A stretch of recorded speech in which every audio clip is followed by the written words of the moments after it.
Well, good afternoon, everybody, and welcome to this afternoon's talk on lessons from Lockerbie, Terrorism and International Law. I'm Dirk van der Wallen from the Government Department, and let me first of all introduce to my left here my colleague from the Government Department, Dean Lacey, who teaches in the American subfield, but he is also responsible for the Law and Politics workshop, and Dean will make a few short comments after our speaker talks today. I thought before I introduced our speaker that I would talk to you for 3-4 minutes very quickly about the background to the Lockerbie incident and to whatever happened after the Lockerbie incident.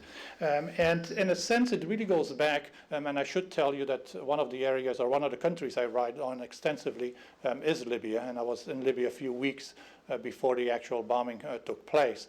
But it really goes back to 1969 when a young colonel in the Libyan army, Muammar al-Gaddafi, took over the government in Libya in a small military coup that replaced the king, King Idris, at the time. Initially it looked as if the Gaddafi regime was going to be very much a pro-Western regime. But very quickly afterwards, we saw that Colonel Gaddafi started associating with a number of people that in a way were interested in opposing the West. And very quickly we saw him in the company he's still very young here, he was only 27 years old when he took power, and you see him in the company here of Arafat, but also in the company, more importantly, of his hero Gamal Abdel Nasser of Egypt. And remember that Gamal Abdel Nasser, who was really the hero of the Arab world in the early 1950s until he died in 1970, and that in a sense Nasser's revolution, as he called it, was really premised in part on opposition to the West. The notion that the West had treated the Middle East very badly, and so that it was now time to become independent, so to speak. And of course, the big victory for Gamal Abdel Nasser had been the 1956 Suez Crisis, where he had so-called liberated the canal from the British and the French. And it was really that kind of inspiration that Gaddafi took away. And as a matter of fact, if you walk in Libya today, you still see one picture very prominently, and that is of a very young Gaddafi with Gamal Abdel Nasser. And of course, we don't really remember him very much the way he appeared in that earlier picture. Here he, of course, is as he appears today. But what is important here is that increasingly the Gaddafi regime turned against the West, became anti-Western, and fueled by an enormous amount of money from the 1973-1974 oil crisis, then systematically took that confrontation to a higher level and started to engage in a number of terrorist activities that eventually resulted in both in the United States and an international boycott and the bombing of Tripoli and Benghazi in April of 1986. Within 2 years, we had, in December 1988, the Lockerbie bombing. And our speaker today will tell you much more about the Lockerbie bombing and what happened in its aftermath. But in a sense, the Lockerbie bombing led to a complete isolation for Libya. And it took Libya about 15, almost 20 years to really recover from that act. And it tried very desperately to rejoin the international community. And to make a very long story short, the British and the United States in particular were interested in bringing Libya back from the fold, so to speak, on 3 conditions. The first condition was a settlement on weapons of mass destruction, and that happened in December of 2003. The second condition was that those responsible for Lockerbie should be brought to trial. And eventually, 2 individuals, 2 Libyan operatives, were brought to trial for the Lockerbie bombing. The one that was eventually convicted, Abdeslam al-Mahrawi, was convicted and eventually ended up in a Scottish jail. And as you may remember, a few months ago, actually was released from jail. And here you see a picture of Mr. Mehrahi with the son of Gaddafi, Saif al-Islam, who welcomed him as a hero back into Tripoli. The third condition of the rehabilitation for Libya was the settlement of Lockerbie. And at Lockerbie, 270 individuals had been killed, and eventually compensation was paid to all of those victims, in large part due to the efforts of our speaker today. So let me say a quick word about our speaker. James Kreindler is a Dartmouth graduate, 1977. He graduated magna cum laude from Dartmouth, and then obtained his JD from Columbia in 1980. He joined the firm of Kreindler, his father, after whom the auditorium here is named, in 1983 and became a partner in 1987. Mr. Kreindler has played a major role in many notable airline disaster cases, including the lead role in the Plaintiffs' Committee in the Pan Am Flight 103. He also played a leading role in other notable airline disaster cases, including the Egypt Air 990 crash in 1999, the 1998 Swissair Flight 111, and the TWH Flight 800 off Long Island. Mr. Kreindler is a very frequent lecturer on aviation accident litigation and terrorism litigation throughout North and South America and Europe. In 2009, the Public Justice Foundation gave Mr. Kreindler and his legal team the 2009 Trial Lawyer of the Year Award for their 20-year litigation for families and victims of Pan Am Flight 103. The team was able to recover more than $500 million from the airline's insurers and $2.7 billion from the Libyan government for the families. Additionally, Mr. Kreindler is co-chair of the 9/11 Plaintiffs' Committee, suing terror financiers and supporters. A very distinguished career, and it gives me great pleasure to introduce to you Mr. Jim Kreindler.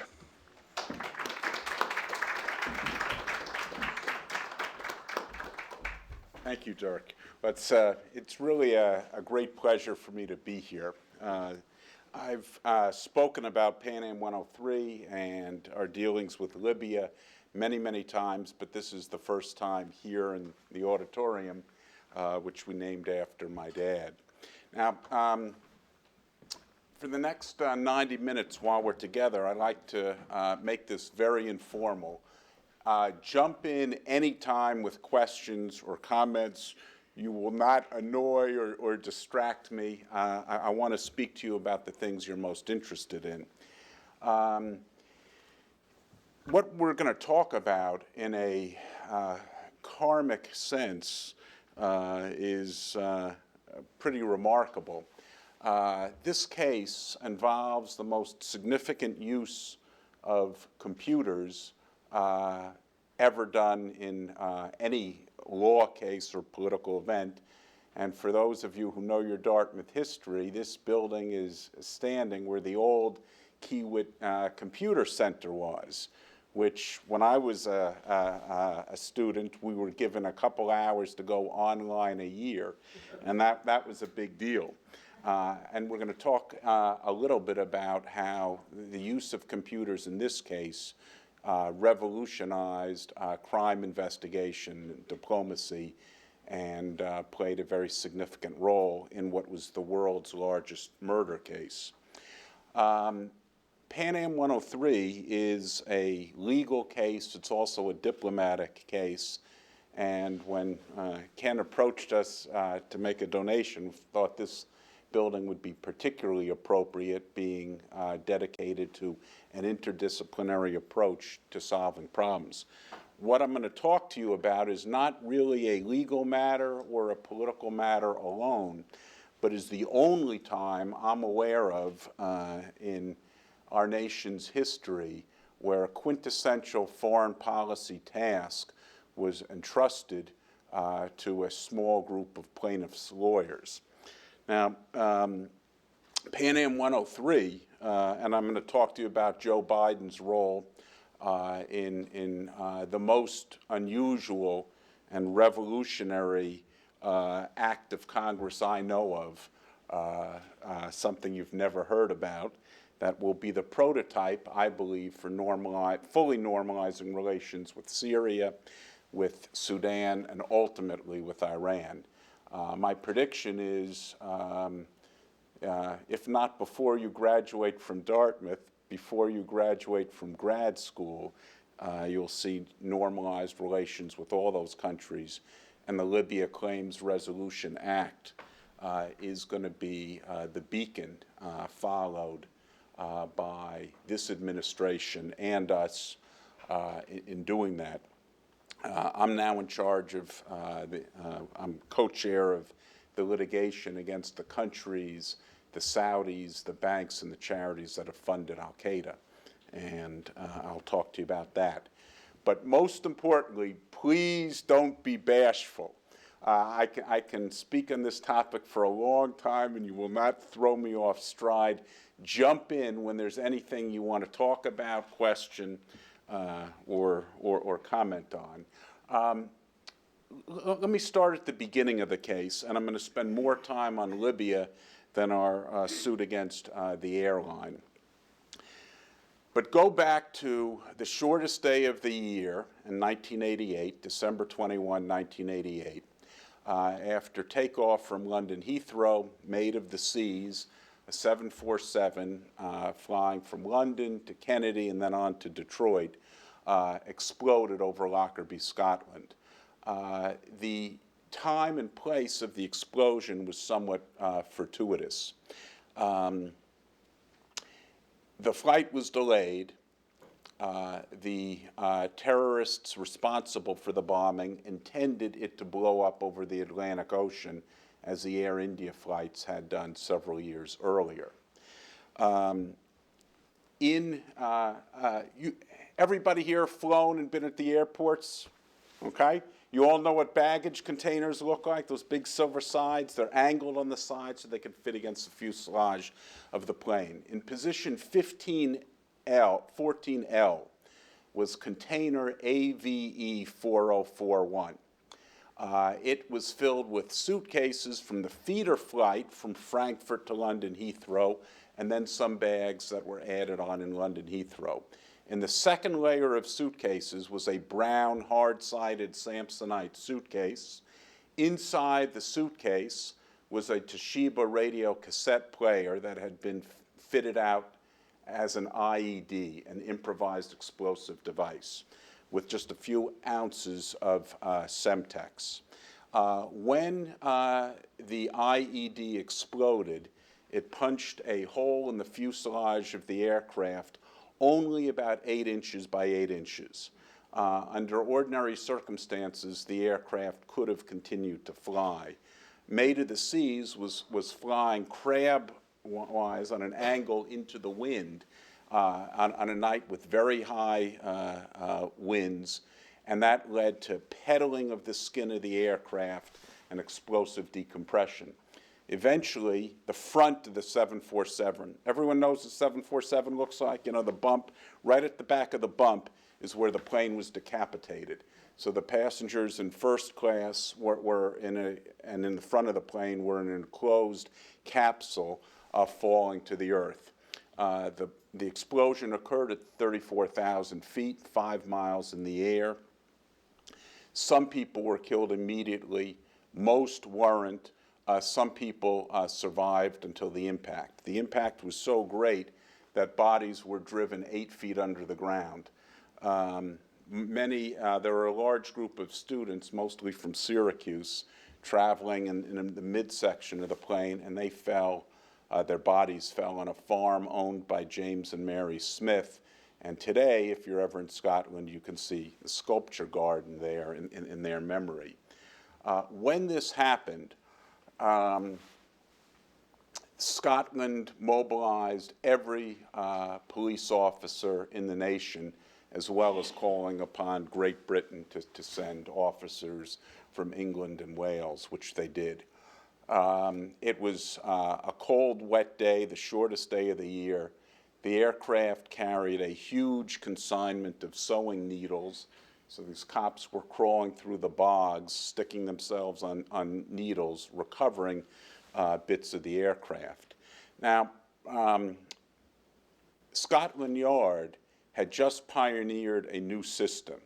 And I'm going back to the days before computers, when the only notion of a computer was like Kiewit here, this big building that would have less computing power than a BlackBerry.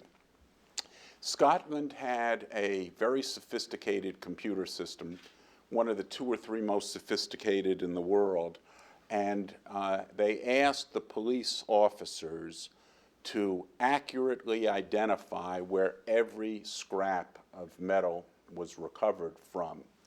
With that information was entered into a computer, and the investigatory body was able, eventually, it's called Rarity, Royal Armament Research and Development Society, was able to piece together where each part of wreckage came from and when it fell off, and thereby map the sequence of the explosion and the destruction of the aircraft. Now, in those days, on international travel, passengers' families could not recover more than $70,000 unless an airline was guilty of willful misconduct. That law no longer exists, but that was the state of the law then. When my dad and I first heard the news, of course, we were hoping that the investigation would show this was a mechanical problem so we could sue Boeing. Because after all, if this was a terrorist event, how could the families ever prove willful misconduct on the part of an airline? It seemed impossible if terrorists blew up the aircraft.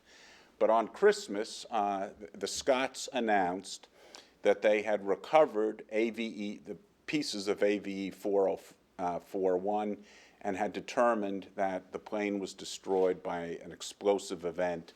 There was pitting and sooting, the indication of use of high explosives. So this was a criminal act. At that time, the largest murder investigation ever conducted, eclipsed by 9/11, but 9/11 was pretty apparent. We got into the case despite the fact that this was an act of terrorism, advising the families that came to see us that we probably could not prevail. It'd be almost impossible to show willful misconduct on an airline's part, but we would do whatever we could and push the case as far as we could. We didn't have computers, so this was the days when you ask for information, you wouldn't get disks or documents with an index. You get boxes of blurry mimeograph and Xerox copies, and so we didn't even know what the security rules were. But within a couple weeks of the bombing, the press started to report on the various scandals in the Pan Am system. Pan Am had been charging $10 a passenger for enhanced security and developed a program called Alert Management System.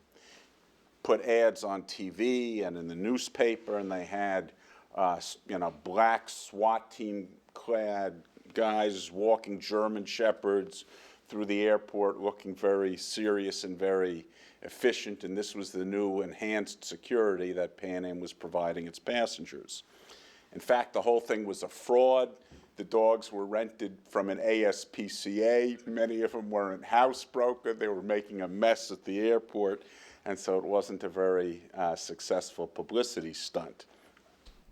One of the German papers soon reported on the discovery of the Helsinki warning, that the U.S. Embassy in Helsinki, Finland, had received a warning that a flight to the United States would be bombed in 2 weeks.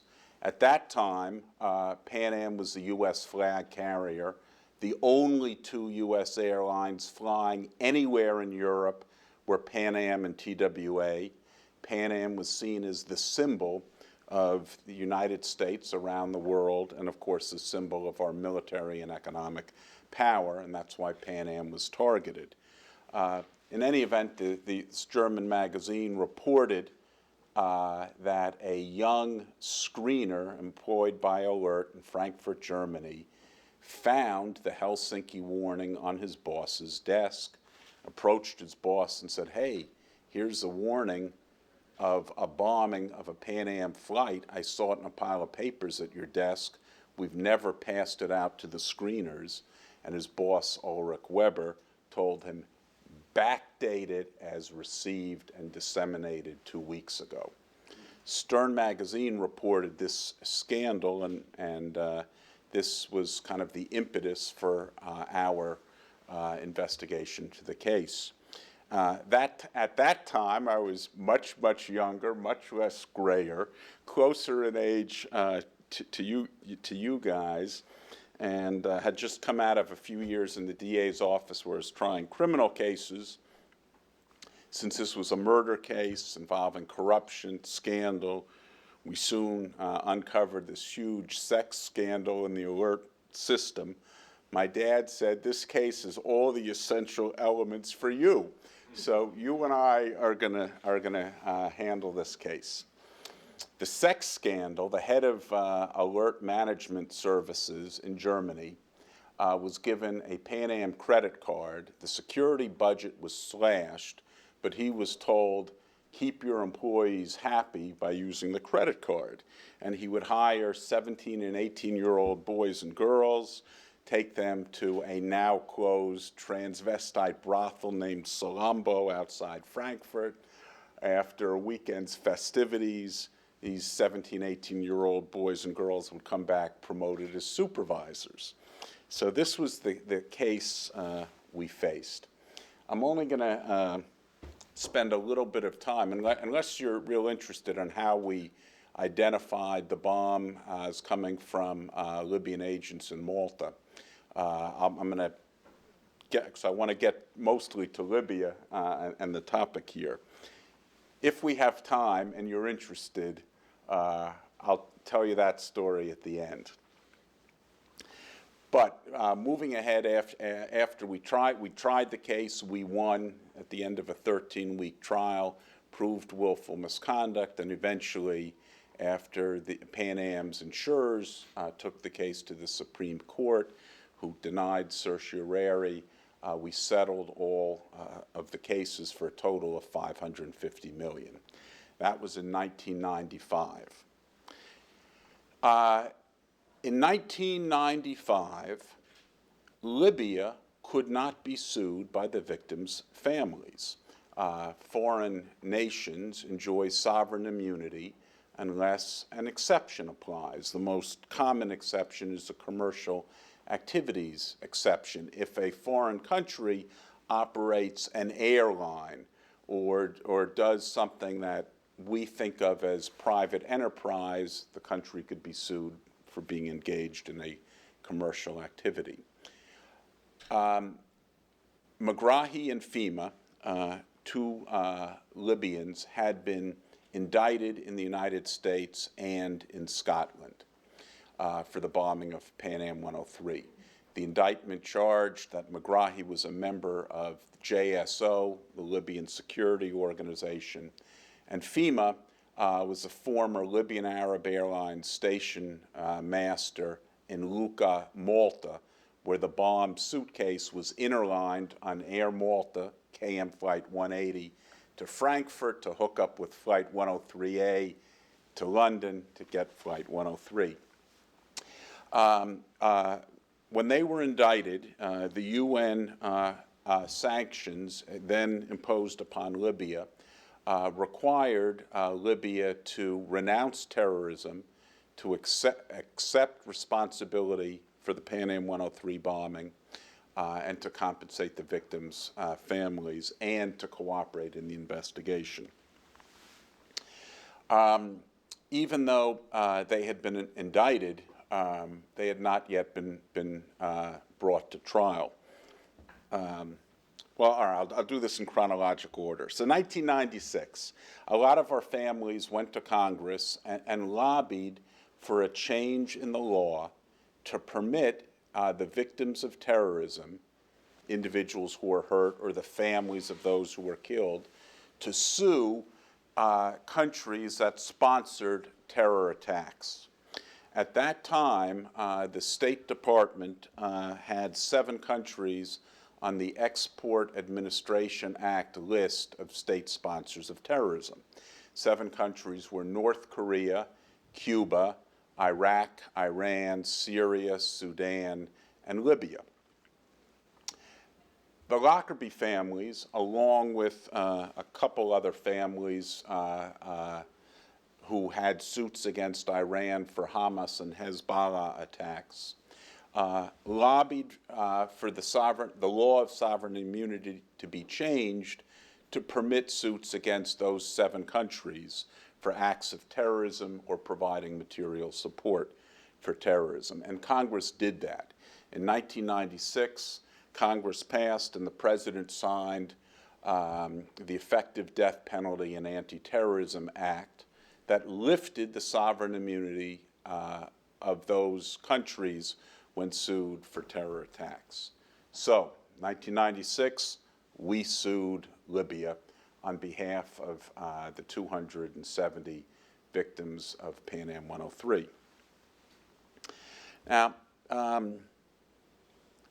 at that time,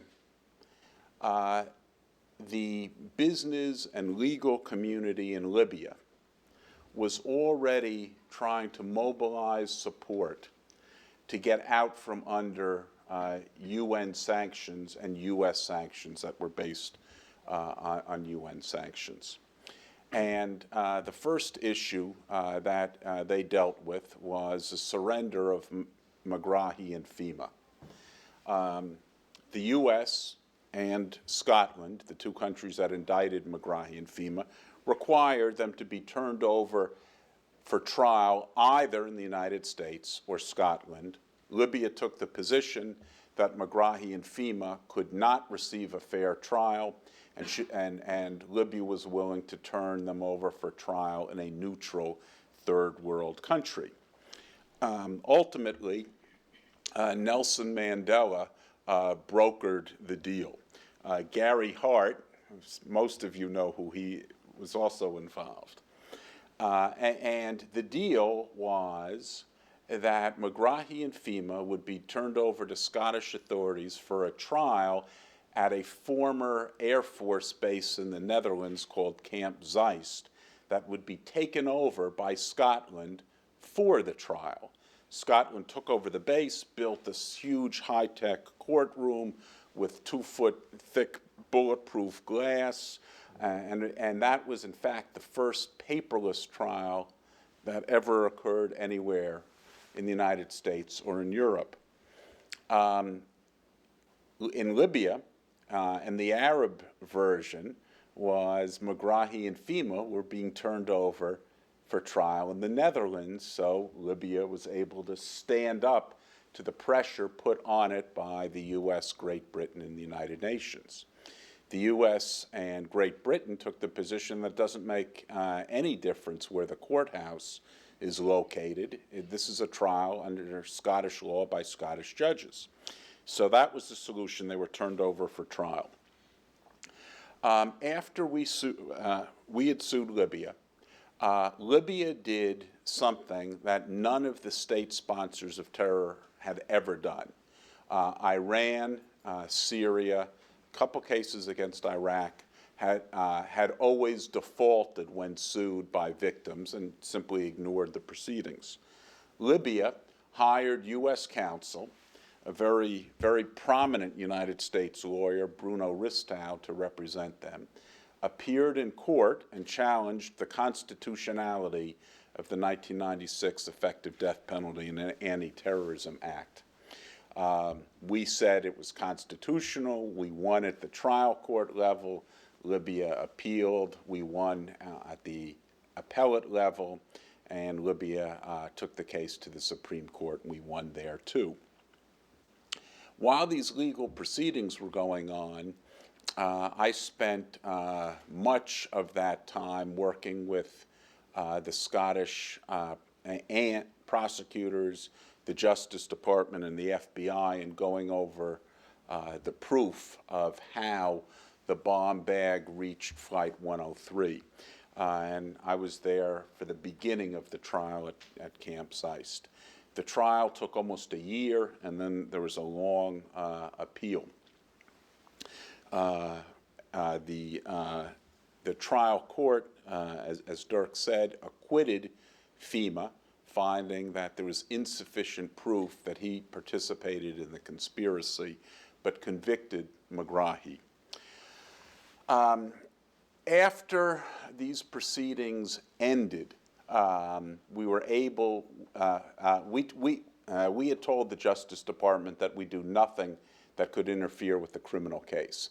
So we would not start discovery in our civil case against Libya until the Justice Department gave us the green light.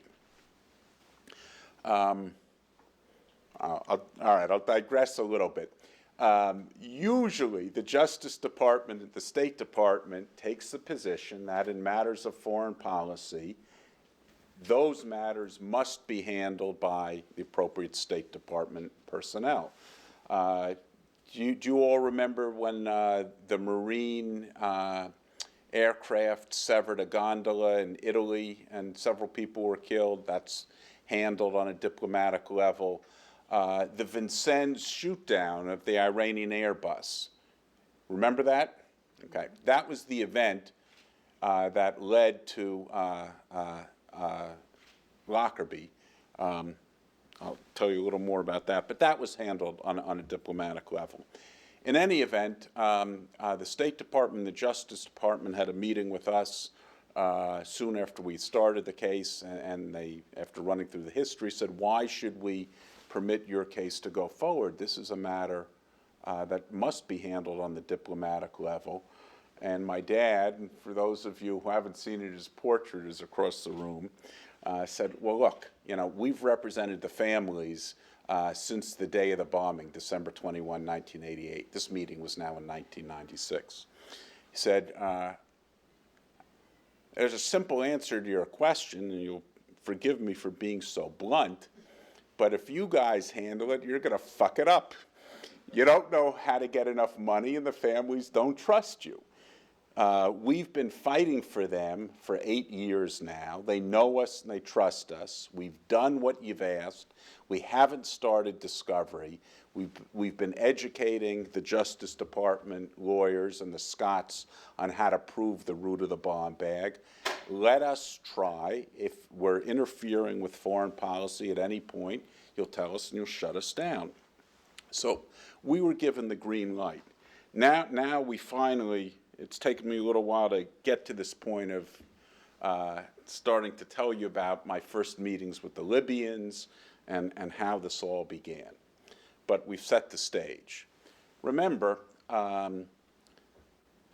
we are the ones who have sued Libya, accusing them of the largest murder of Americans in history, a horrendous crime, and pressing not only for the trial of Megrahi and FEMA, but for an investigation up the chain in the JSO all the way to Gaddafi. So there's a lot of ill will between the Lockerbie families and Libya. Libya had been represented, as I told you, by U.S. counsel. When we're able to finally start discovery, does everybody know what discovery is in a lawsuit? Okay. When you start a case, each side gets to ask questions and demand documents from the other side and take depositions, questioning people under oath. That's discovery. So we said we want to question Sanusi, the head of the JSO, who's a cousin of Gaddafi's and the man really probably responsible for the Lockerbie bombing, and all sorts of other people who had been either indicted or tried in absentia for the UTA bombing, which is prosecuted in France, and other crimes, and the Libyans opposed it. We also fought over where we should take depositions. We said the case is in New York, they have to occur in New York. The Libyans said, we're not coming to the United States, you can come to Libya, we'll set up a nice tent for you, we'll make you feel very welcome, and you can try and depose anybody you want. Now remember, Libya is still on the list of state sponsors of terrorism, and Gaddafi has been doing some rather erratic things like threatening to kill the Crown Prince of Saudi Arabia and sponsoring, Saudi dissidents and assassins in London, all sorts of interesting stuff. But the judge in his wisdom said, well, I'm going to split the difference. Plaintiffs want depositions in New York. The Libyans invite you to Libya, and I understand why you're not going to go. So I'm going to order depositions to go forward in Paris. and we wanted to start taking depositions. And we showed up, and we didn't know who we would get to depose. And at that meeting, I was introduced to Mr. Hesnawi, who was the chairman of the Libyan committee to resolve the Lockerbie litigation. As Dirk can tell you at greater length, under the People's Jayamitra, the people have direct power. And the theory is that people can create ad hoc committees to handle matters of public concern in Libya. So there's a People's Committee on Lockerbie. And of course, Gaddafi himself held no role in the government, but is simply referred to as brother leader. Hesnawi then became justice minister, and I met with Mr. Hesnawi, and these first sessions were really a little strained. We were being polite, but we said our case is to recover additional money to compensate the victims and billions of dollars to punish Libya for a terror attack that murdered 270 people. The Libyans said, we didn't do it. We'll never pay a penny in punitive damages. We think your claims are outrageous. Megrahi was improperly convicted. But we recognize that we're in a situation where economically we want to have sanctions lifted, and we know that we have to offer some sort of compensation to do that.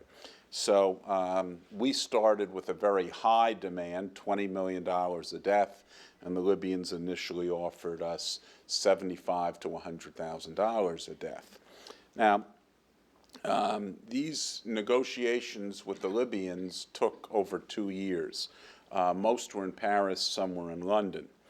For those of you interested in diplomacy, there was one key breakthrough event at the sessions. After these very difficult, hard-fought sessions one night, when we were finally breaking, my dad turned to the Libyan delegation and said, why don't you come and join us for dinner? And there was a startled response. I mean, after all, we represent the Lockerbie families who were calling for Gaddafi's head. But they thought about it. There was a long discussion in Arabic, and they accepted. So we set up a big round table in a private dining room in the Georges V in Paris. And the Libyans, at least in our presence, since it's a dry country, could only have fruit juice. With the tension at the table, we were not drinking fruit juice. We went right to champagne and single malt scotch and a few bottles of wine. And after a couple hours, Libya's lead negotiator, Mohammed Abdul Jawad, left to make a phone call. Later, a year later, when the whole case was settled, he told us what that phone call was. He got on his cell phone, and he's a childhood friend of Gaddafi's. And he called Gaddafi, said, Muammar, yeah, you'll never believe where we are. Where are you, Mohammed? We're at the Georges V in Paris having dinner with the plaintiff's lawyers. And however you say, you got to be kidding me in Arabic, that was the response. And Mohammed said to Gaddafi, look, if we can have dinner with the Pan Am 103 plaintiff's lawyers, we can get out from sanctions, we can start doing business with the United States, and pull our country up to the place it should hold on the world stage. And Libya is really a remarkable place. More Greek ruins than Greece, more Roman ruins than in Italy, the longest Mediterranean coastline, phenomenal Italian food, the world's, I guess, fourth largest oil reserves, sixth in natural gas, probably most important, the world's largest water aquifer. a country that it's this unique role of being connected to Africa, the Mideast, the Islamic nations, and Europe. And it has a group of lawyers and businessmen who were educated in the U.S. and Great Britain, very bright, very sophisticated, and very capable of playing a bridge role between the Mideast, Africa, and the Western world. And it was that conversation that where Gaddafi told Mohammed, okay, go ahead and get this case settled. If you can have dinner with them, we can really do business with the United States, and the country needs it. So that was the breakthrough event. Now, later, when we told the State Department about this, and flashing forward a little bit, when this all ended with Libya, the State Department had a big party, which almost never happens officially in the State Department. But when we told them the story, said the advantage of us doing these negotiations is if this was being done on a diplomatic level, the first 2 months you'd be talking about the size of the table and the protocols and the language and the recording. And we could do this ad hoc, speaking for ourselves, but with a level of trust with the United States government and the UK government that had been built up over the last, at this point, almost 10 years. We negotiated with the Libyans on the substance of the agreement for about 1.5 years. Anybody here taking courses in negotiation or interested in it? Okay. You want a war story? Okay, negotiations. Negotiations with the Libyans are very interesting because their method of negotiating is a team steps forward and says, we're the authorized representatives. Negotiate with them, make a deal. They disappear. Another team shows up and says, Team A had no authority. We're really the ones you should speak to. They try and make a better deal. After that deal, you get Team C. So we had committee people, we had government people, we had bankers. And after in our culture, it isn't rude to say to someone, no, I can't do it. We're not going there. That's too much, not too far. What is unacceptable is to lie, to say you're going to do something and then come back and say you're not. For them, it's a different world. It is the height of rudeness to say no.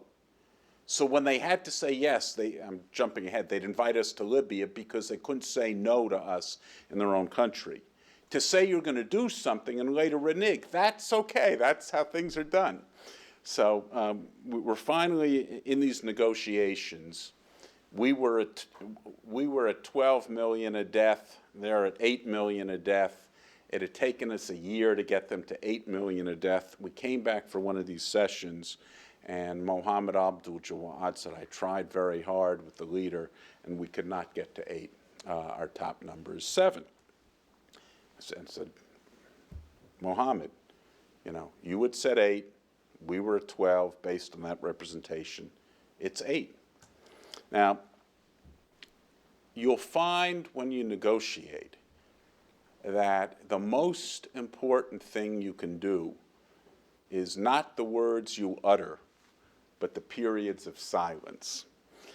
So being the jerk that I am, a week before this session, I lost my temper, punched my hand through a glass wall, and had all these stitches. So Mohammed says to me, we can't go to 8. And I said, it's got to be 8. He said, I'm sorry, we can't go there. And I look down, and I have some pieces of glass that are still coming out. So the only thing I was doing was picking out pieces of glass and flipping them to the table. And this went on for about 15 minutes, eye to eye. Finally, it's, all right, I'm going to go make a phone call. Came back an hour later. Well, we're back up at 8. So one of the lessons I'd like to impart to you is if you find yourself in a difficult negotiation at some point in your life, the times you don't speak are more important than the times you do. Just don't be as stupid as me and punch your hand through glass walls. Eventually, we settled on $10 million a death. That was, from our point of view, really the end of the negotiation. From the Libyan point of view, that was the beginning of the negotiation, because they said, now we've agreed on how much we'll pay only if we get the things we want. Lifting UN sanctions, lifting US commercial sanctions, and coming off the list of state sponsors of terrorism. So we then spent 6 months negotiating these trigger events, and we settled upon a formula where the lifting of UN sanctions would be trigger A, and Libya would pay $4 million. The lifting of US commercial sanctions, trigger B, Libya would pay the next 4, and the final 2 when Libya came off the list of state sponsors of terrorism. And we agreed on an escrow agent in Switzerland, the Bank for International Settlements. Libya paid $2.7 billion into the escrow account. When commercial sanctions were lifted, both sides sent their trigger A notices. The escrow agent sent us the first 4, the same for trigger B and trigger C. Some of the interesting things about dealing with Libya and the cultural events. Question arose, how long should the money stay in escrow? Talking to the State Department, we said, look, we got some good advice, and we came back and told the Libyans, we think it's going to take it could take up to 5 years for Libya to come off the list. The first thing that'll happen is the UN sanctions, and that should happen pretty quickly. Britain and Italy had already lifted their own sanctions and were trading with Libya in spite of the UN sanctions. So we think that's going to happen pretty quickly. We're guessing commercial sanctions, depending upon our elections, presidential elections and the midterm elections, could happen within a year or 2 after that, but it's going to take a while to come off the list of state sponsors of terrorism. So we think the escrow account should be at least 5 years. The Libyans insisted that it be very short, 8 months. They said, we want to pressure the United States to do all these things quickly. And here, of course, is the difference between the United States and Libya and these enormous cultural divides. The Libyans could never understand how 270 families could change the law in the United States, like the 96 Act. How can it be that the United States makes special laws for 1,000 people? That they wouldn't get. Conversely, in Libya, when Gaddafi wants to do something, it's done in 30 seconds, if he's got the people in place to do it.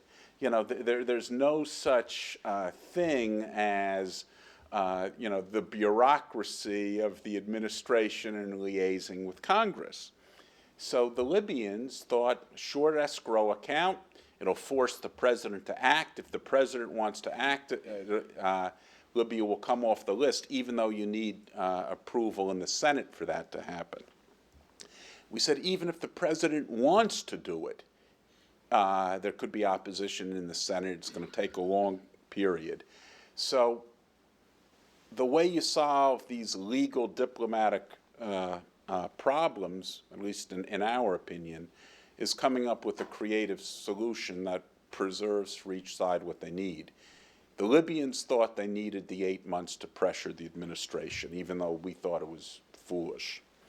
In reality, they needed it so Gaddafi and the people who were pushing this could overcome domestic opposition in Libya and say, look, we're putting the squeeze on the United States. We're forcing them to act in 8 months. It turned out it wasn't so much to affect the United States. They weren't that naive, but they needed it internally. We said, if you need a short escrow account, we need a good faith provision. So if you're responsible for the delay, you can't benefit from your own delay. So we insisted on a good faith provision in the settlement agreement. I mentioned earlier there was an Arab conference where Gaddafi and Crown Prince Abdullah got into a pissing match and were insulting one another, calling each other monkeys, and which is a terribly derogatory term, and threatening death to one another. And ultimately, the United States indicted a man who's now serving his jail time in Virginia for conspiring with Gaddafi, along with Saudi dissidents, to assassinate Crown Prince Abdullah. Now, ultimately, Saudi Arabia and Libya kissed and made up, but for a year and a half, they were enjoying rather strained relations. So we took the position that Libya was staying on the list because for these 2 years, Gaddafi is conspiring with Saudi dissidents to assassinate Crown Prince Abdullah, and that's a breach of the good faith provision. Anyway, 2003, okay, France. Anybody have feelings about France? Like them, don't like them, unusual experiences? Okay. Libya, in August of 2003, filed a statement with the Security Council saying Libya accepts responsibility for the bombing of Pan Am 103 and deposited $2.7 billion in escrow. The UN then should have voted to lift sanctions, and in fact, the United States and Great Britain introduced the amendment to lift UN sanctions because Libya had complied. France, being one of the 5 permanent members, had to assert its prerogatives. The French were embarrassed. The French had settled the 215 UTA cases where the same timers produced by a Swiss company, Mibo, purchased by the JSO, the same timers were used in the Lockerbie bomb and the UTA bomb 6 months later. The French settled the UTA cases for an average payment per death of about $22,000. And that didn't look too good when we were settling for up to $10 million. So France said, we are going to veto the lifting of sanctions unless Libya pays more. One of the Libyans who I enjoyed the most was Ambassador Obeidi, who was one of the most important people in the Libyan government. And he had been he wasn't the day-to-day negotiator. He would show up from time to time and inspire everyone. He called me up when France threatened their veto and said, look at what those damn French have done. You got to do something. I said, all right, we'll see what we can do.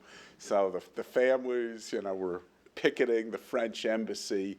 And ultimately, I mean, the Libyans are good businessmen. They were outraged that they were being blackmailed, and France is reneging on its deal out of embarrassment. But they ultimately, Libya did pay more money to France for the UTA bombing, and so France did not stand in the way of lifting UN sanctions. Okay, half hour. 2003, we got the first $4 million a case. Libya turned over its weapons of mass destruction, which were really an embarrassment. A lot of it was surplus World War II junk. And in fact, I'm digressing.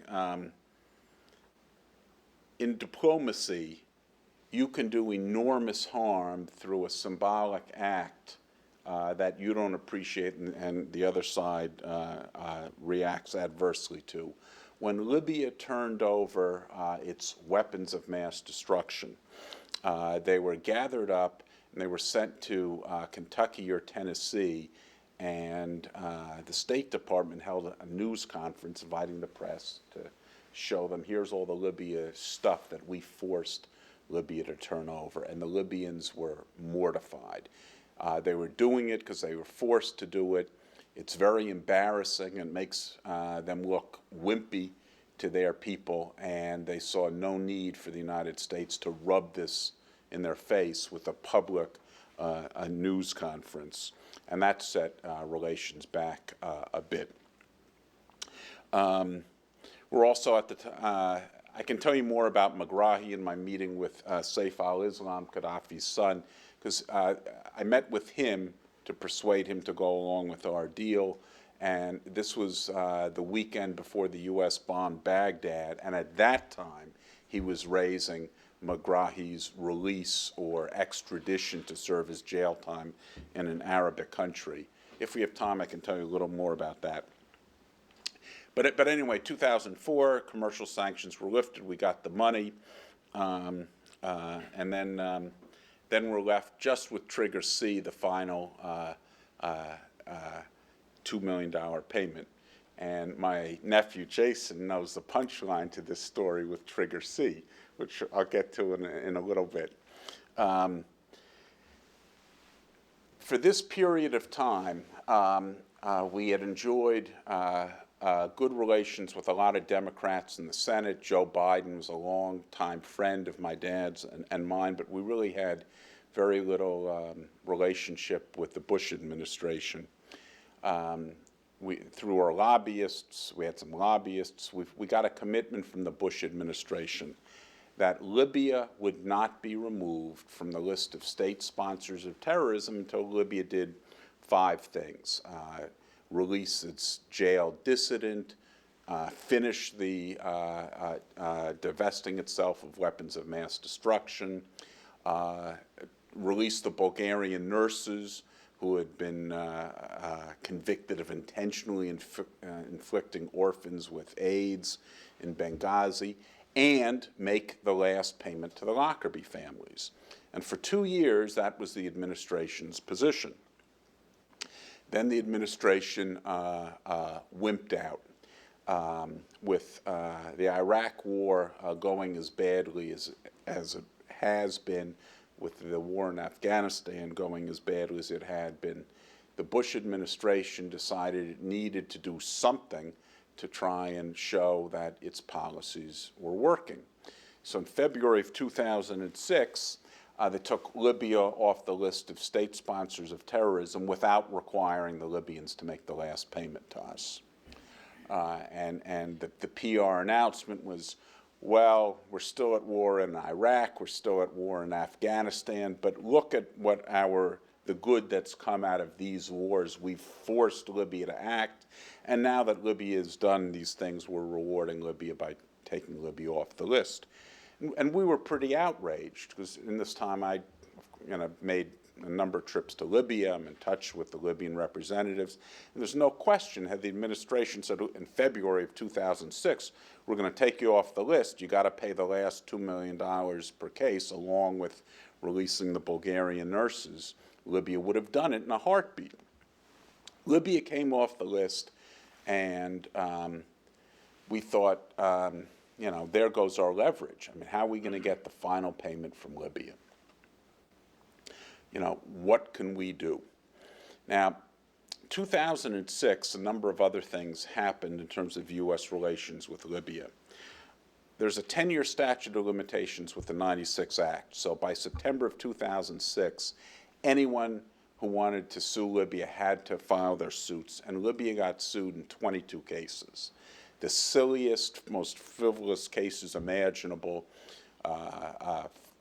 25,000 victims of IRA terrorism suing Libya, a guy whose sailboat ran aground and was held in his hotel room in Libya for a week. All these people jumped on the bandwagon knowing we got a lot of money from Libya, and they would too.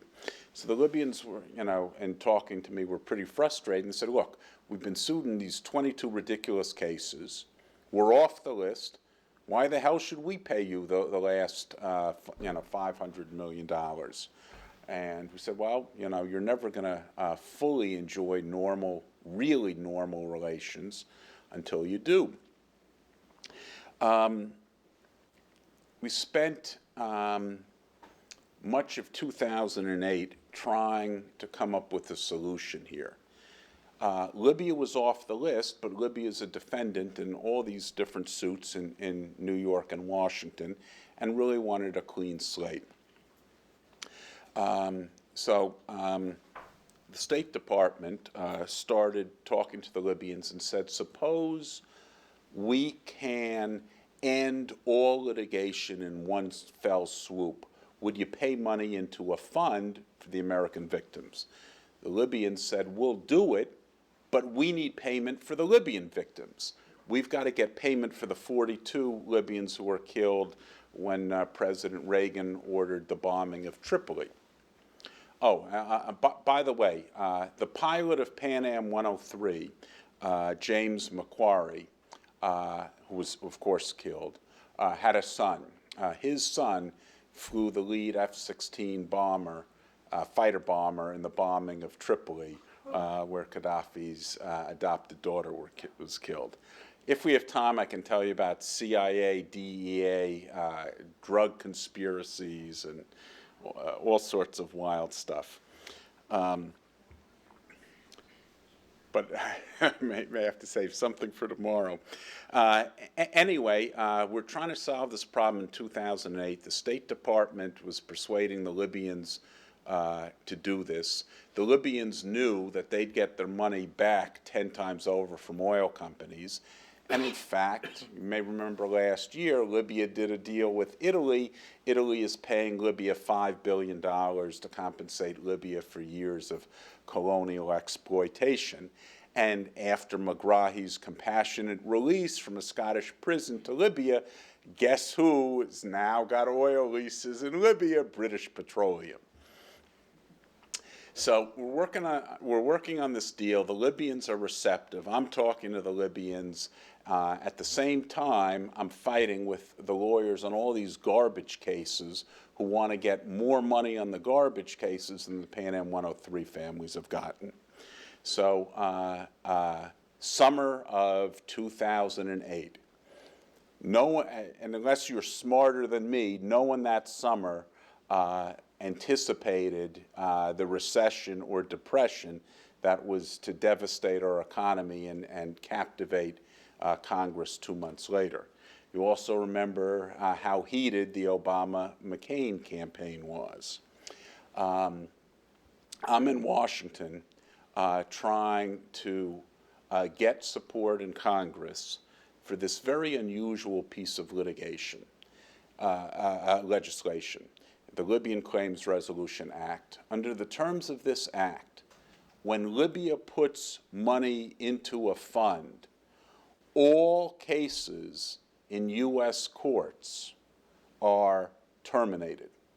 Under Dames and Moore, the administration can shut down civil litigation if it compromises national security. And after all, it's a pretty startling thing to take away from a plaintiff in court his right to pursue a case because there will be a payment from a fund. We knew that unless there could be a single fund that would end all U.S. litigation, Libya would not be interested. Libya wanted one fell swoop, and they needed to do it in a way that they could say, we're not the only entity putting money into this fund. Money's going to go to the Libyan victims as well. The person who is solely responsible, I shouldn't solely, 90% responsible is Joe Biden, who of course is Obama's running mate, but then still chair of Foreign Relations Committee. Joe pushed it through the Senate. I spent 2 weeks in Washington meeting with various senators and congressmen, explaining why this fund and legislation was necessary and how frivolous the claims of other people want more are. And eventually, the last day that summer, the lobbyist said, you're wasting your time, we can't get it done in a few weeks, come back after the summer recess, but, and we'll renew it then. Of course, then we're 8 weeks away from the election and the recession hit, so had we not done it in the summer, it never would have happened. But on the last day before Congress went out, by unanimous vote, every 100-0 in the Senate and a unanimous vote from the House, we got the Libyan Claims Resolution Act passed.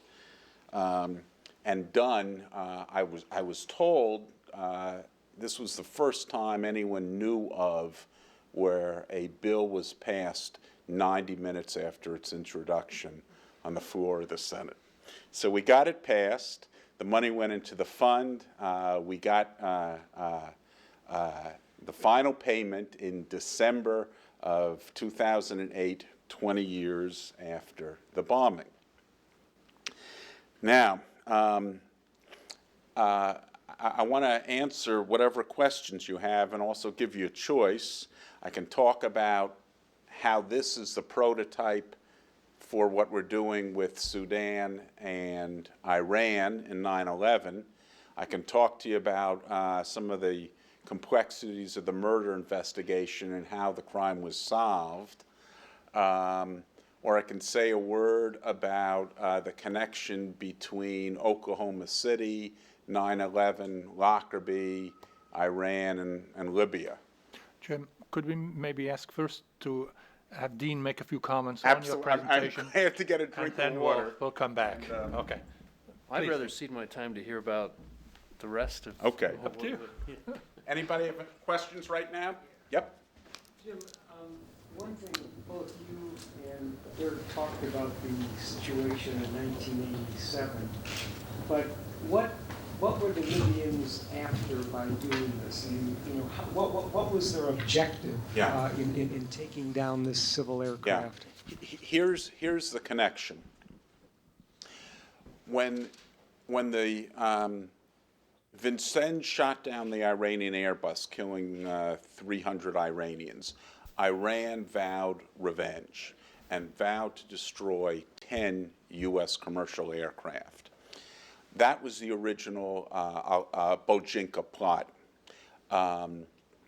In the first attack on the world, Ramzi Youssef's uncle, Khalid Sheikh Mohammed, is the mastermind of 9/11.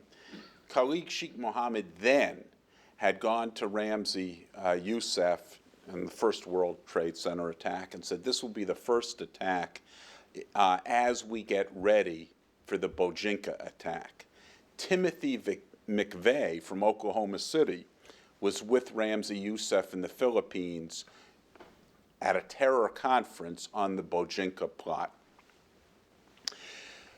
Ultimately, the Bojinka plot was pared down by Khalid Sheikh Mohammed to the 4 aircraft in 9/11, but that's the connection through it. What Libya was after, Iran had vowed revenge. Iran had been operating through Hezbollah, Hamas, and Popular Front for Liberation, Palestine General Command. In Neuss, Germany, there was a cell of Popular Front Liberation General Command that was arrested by the German police, the BKA. 11 men were arrested.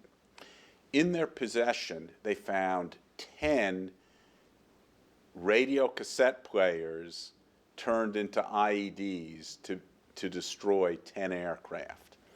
Forensically, the interesting thing was all of those, and also Toshiba radio cassette players, but a different model from Lockerbie, all of those had used barometric devices.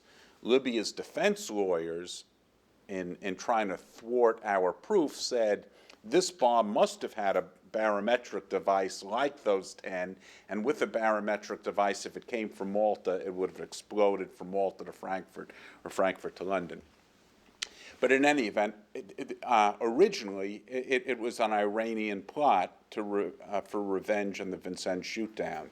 In October of '88, with the arrest of the BKA operatives, they had to subcontract. So Iran went to Libya, or the JSO, to do it, and reputedly Gaddafi was paid $10 million and seized the opportunity to avenge, Reagan's bombing. And that's why it was, a much scaled down plot, 1 aircraft operating from, ultimately, Lucca, Malta was Libya's, gateway to the Western world, and that's, where the plot originated. So the $2.7 billion or $10 million per victim going to be divided pro rata evenly by victim? Yes. And then what's the estimate of that $10 million that the families are going to claim at this point? Oh, they've got it all. It's all paid out. $10 million each? Yeah. Yeah. Here's how it broke down. In the Pan Am case, payments from the insurers ranged from $575,000 for the deaths of unmarried children to $13 million was the biggest settlement. Under the 1996 amendment, it permitted suits by U.S. citizens or U.S. victims' representatives, so it only covered the Americans. Early on, Libya said, "Why should we pay to any American and to any non-American, and why first, why to any non-American?" We said, if you settle with us to normalize relations with the West, I can't conceive of why you wouldn't want to settle with the 89 non-U.S. Victims' families who come from all around the world, Argentina, France, Great Britain, Israel, etc. Don't you want this to be part of a global initiative? And even though you don't have to settle with the non-Americans, isn't it politically wise to do so? And of the 89 non-Americans, about 50 were from Great Britain. And of course, Libya wanted to normalize relations with Great Britain. Early on, we were deciding whether to make a single, same number for all 270 victims.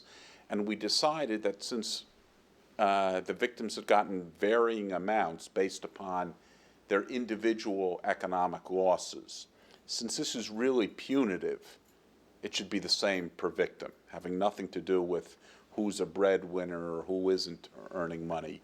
So we decided on a single number per victim. And of course, the parents who lost children were always bitter. Why did I get $575,000 when a widow with kids got 10 or 13 million? And the answer is the difference in economic loss. But it was important for the families to all be in the same boat and be treated equally with the same demand and ultimately payment on each of the 270 cases. Yes? Why do you think that this is a prototype for the Okay. normalization of relations with the other states? Syria, which has now happened, or just happened, I think Sudan will come off the list next year after its election, and one day when the moderates gain control of Iran, I think it'll happen. So I think at appropriate times the administration is going to take the remaining countries off the list.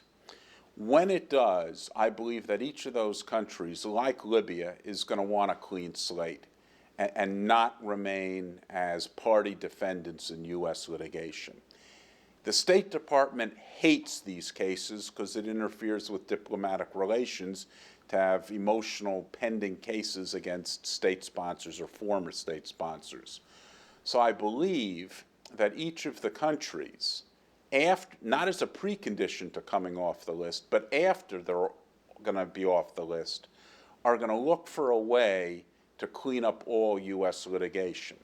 And if you use a fund, then they can say, we're not accepting responsibility for terror attacks. In fact, this fund will pay Syrian victims, Sudanese victims, etc., but they're going to be the principal depositors in the fund, although, of course, they're going to get it back from oil companies who are going to rush in.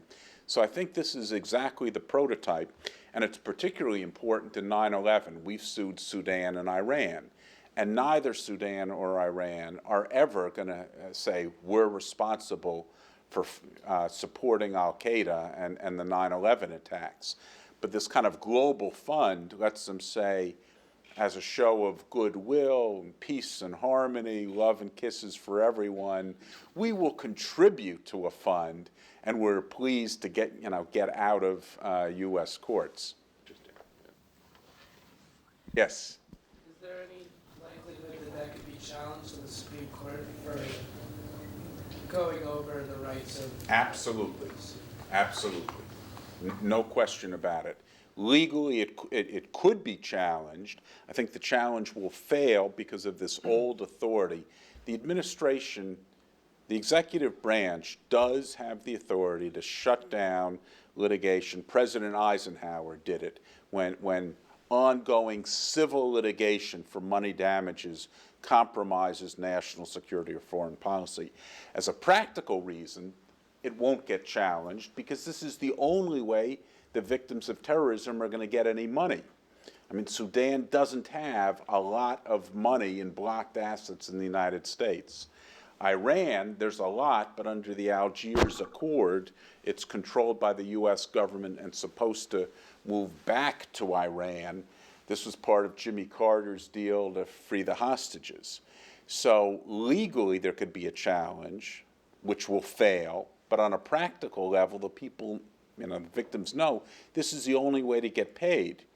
A judge in Washington, Judge Lamberth, wrote an opinion 3 months ago. He's got all the Iran cases, where he said this whole scheme is a colossal failure. There are many, Congress has tried to help victims of terrorism, making it easy to sue Iran and other countries that provided material support for terror attacks.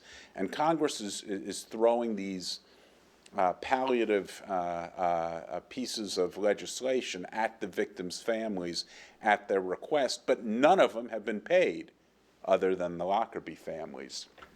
And this litigation has been going on for decades under the illusion that people will actually get money from the countries that provided material support, and it hasn't happened. The only way out of this mess is a diplomatic initiative, and he doesn't refer to the Libyan Claims Resolution Act, but that's the sort of initiative he's talking about. Yes? I have a question. I think I walked out for a second. I think the Iran question, that's my concern, was raised. I'll talk with you later tonight, hopefully. The trial of the Libyan agent who had prostate cancer on Morocco, he's back in Libya. I've heard academics analyzing it, saying that it was a travesty of justice. It was all circumstantial evidence, and really, they didn't prove. What do you think of that? Nonsense. The conviction is rock solid. Libya filed, I think there were 64 objections. Principally, let me talk a little bit about the proof. The evidence, Libya admitted Megrahi was an agent of the JSO. The evidence showed he flew with a brown hard-sided suitcase from Tripoli to Lucca, Malta at the right time, etc. The objections boil down to the following things. Tony Gauki is a shopkeeper in Mary's house. And a Libyan-looking man, he says, a Libyan-looking man walked into my store and bought clothes in all sizes, men's clothes, women's clothes, baby clothes, an umbrella. And in fact, the Scottish police identified those 13 items of clothing. So I thought it was unusual. He was shown a photographic array where he identified Megrahi. Later, there were three subsequent arrays. At the second and third, he said, I'm not sure. The evidence, the new evidence, was before he was shown the photographic array, he may have seen a Time magazine article with Megrahi's picture in it. The reason it's a red herring is, had Megrahi stood outside the store and said to a kid, here's $50, go in the store and buy clothing, with no photographic ID, the conviction would have stood. You had his presence, his motive, our evidence about the root of the bomb bag. The other principal objection to the conviction was the day of the purchase. There was a long colloquy about whether Christmas lights were on and whether it was raining or not. And the dispute is whether the purchase, I think, was December 4th or 6th. If it's the 6th, it's unequivocally the case that Megrahi was at Lucca, Malta. If it's the 4th, the evidence there is no conclusive evidence that he was there or wasn't there. Those are the only two objections to the proof at trial. The rest, the CIA conspiracies, the Scottish police officers who supposedly recanted, is absolute nonsense in my opinion. You have the root of the bomb bag on KM 180, bad security procedures in Lucca, Malta. FEMA with the baggage tags to tag the bag, all the way to Kennedy, and evidence that a Libyan JSO agent had arrived with a brown hard-sided suitcase and was seen at Lucca Airport with FEMA. So I think the conviction is very, very solid.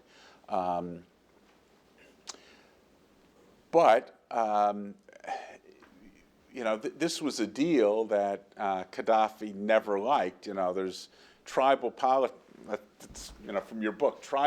Megrahi is from a very important and powerful tribe, and it was very painful for them to turn him over. So I think both Gaddafi, Saif al-Islam have had to go through enormous efforts to pay Professor Black and the legal team to raise these objections and to try and get him extradited. But it is a very, very solid conviction, in my opinion.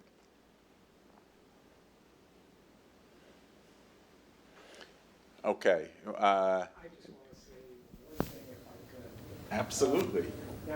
For those, Ken Yellis, the director of the Dickey Center, I just wanted to take the opportunity, Jim, to thank you for making this presentation.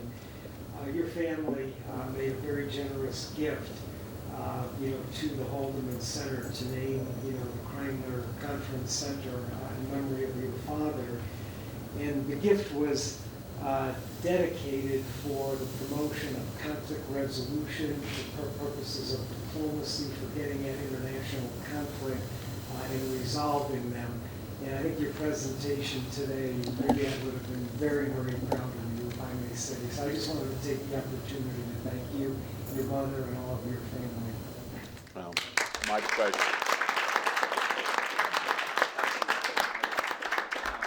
I love being here. Yes, well, Jane, the punchline that only my nephew knew is years ago, I saw this unusual big dog, a Leon Burger. I'd never seen one before. And I said, when this case is finally over and we get the last payment, I'm getting a Leon Burger puppy and naming him Trigger C. So when you're back in New York, you come to our house and see our 170-pound puppy named Trigger C. All right. Well, I guess we made it to 6 o'clock. Any final question? If not, let me thank again our speaker, Jim Kreindler, for coming and joining us, and thank you all for coming.